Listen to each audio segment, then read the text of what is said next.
Road to Heaven. This road has been sanctioned, approved and constructed around 2019 in the Rana of Kutch. It is 32 kilometers long and very scenic in beauty. Both sides you have got sea water which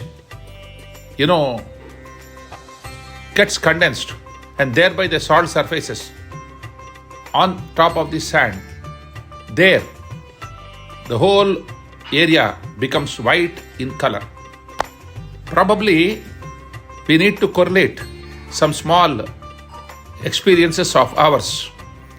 I was staying in Vodka in a small village, and it was a tent accommodation, homestay type, and the owner of the accommodation who gave me narrated a beautiful story. It seems once upon a time there was a great tapasyali in Kutch.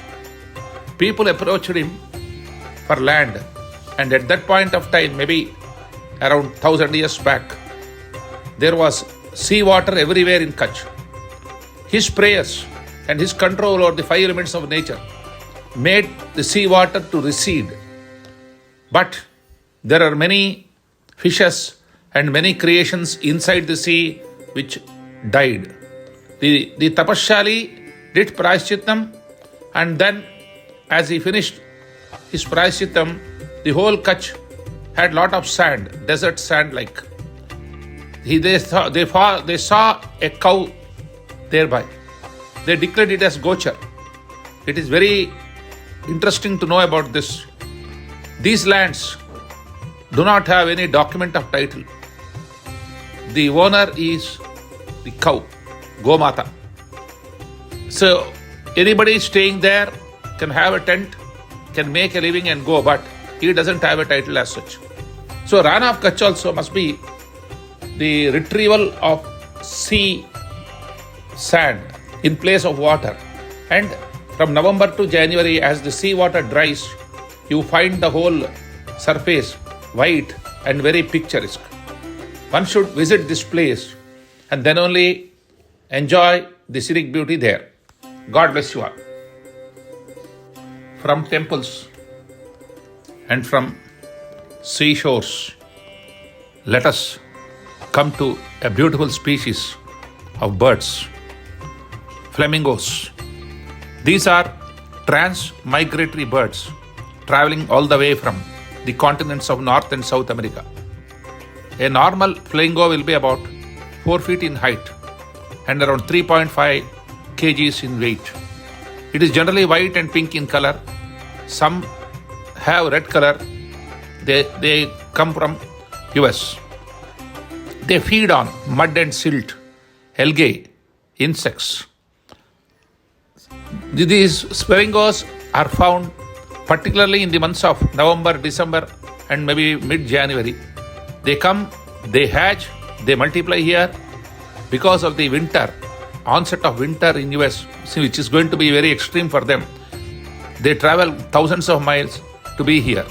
Not only in Kutch, you find flamingos in many parts of India. You can find flamingos near Pulicat Lake, near Chennai, Sriharikota area. You can find flamingos in Orissa, Chilka Lake. You can find flamingos even in Big One, very close to Pune. One thing is, sea water is incidental for flamingos and a wonderful sight. In fact, if you see this video, you will really, it is very appealing to the naked eye. Today, man is qualified but not educated. Qualification only helps you to earn money and make a living. Education is exactly what you learn, you implement. But civilization is something more. We hear about the Indus Valley civilization, Mohenjo-daro, Harappa, and so many areas. Actually, Dholavira is one place which is connected to Harappa. what exactly happened 1900 BC to 3000 BC is depicted here. In fact, the advanced planning they used to do for living, for conserving water, for city planning, all these things are found here in Dholavira. Dholavira is exactly connected after the road to heaven. In fact, it is in Kutch, very ancient. And one thing is that since water is a casualty in Kutch area in the desert, so good olden days how they managed to collect water and to conserve it and use it. Civilization is something which is beyond our imagination. We think we are very advanced, but in 3000 BC to 1900 BC, people were much advanced. You should see the site and have an experience for yourself. Surya Narayana Veda Parayana Loka Rakshamani Daiva Chudamani. Salutations to Lord Surya Narayana. You see lot of temples for Lord Shiva, Narayana, the mother goddess Bhagavati, Hanuman, Ayyappa, but not for Lord Surya. Very less temples are there, and I don't know why people have underestimated the power of Lord Surya. I will name the temple, then talk about this temple.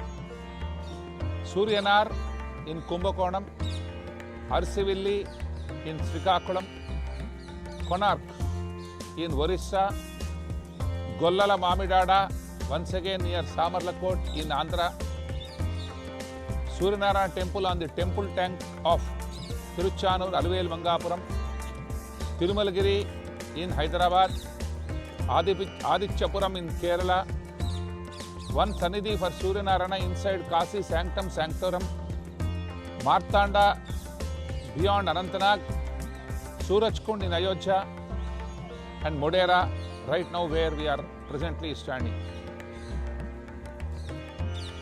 This temple, like Konark, is constructed in the 10th century. This is constructed by Chalukya kings, it is believed, very artistic.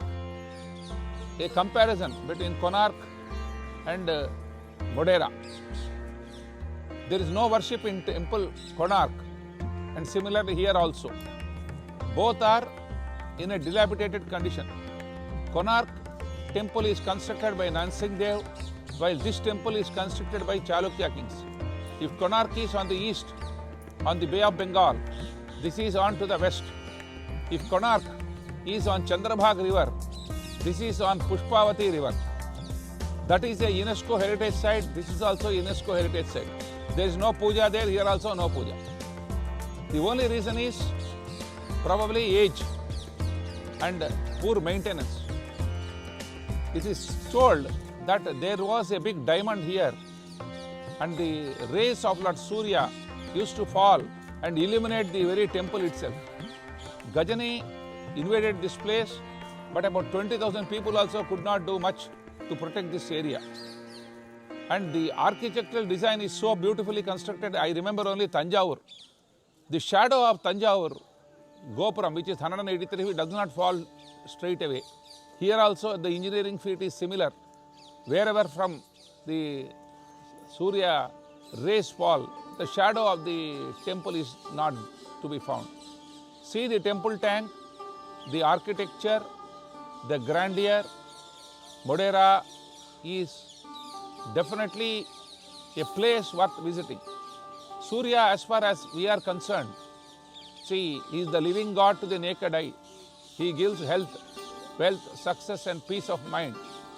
Not only that, he removes an aspect of timidity and makes you very courageous. That is what exactly happened in Ramayana, while Aditya was given to Lord Rama when he was very timid to fight the war with Ravana. Surya is more a Brahma Swarupam in the morning from 3 to 9. He recites Rigvedam. From 10 to evening 4, he is more a Yajurvedi. He is a Chaturvedi. He reads Yajurvedam. He is very hot. He is Rudra.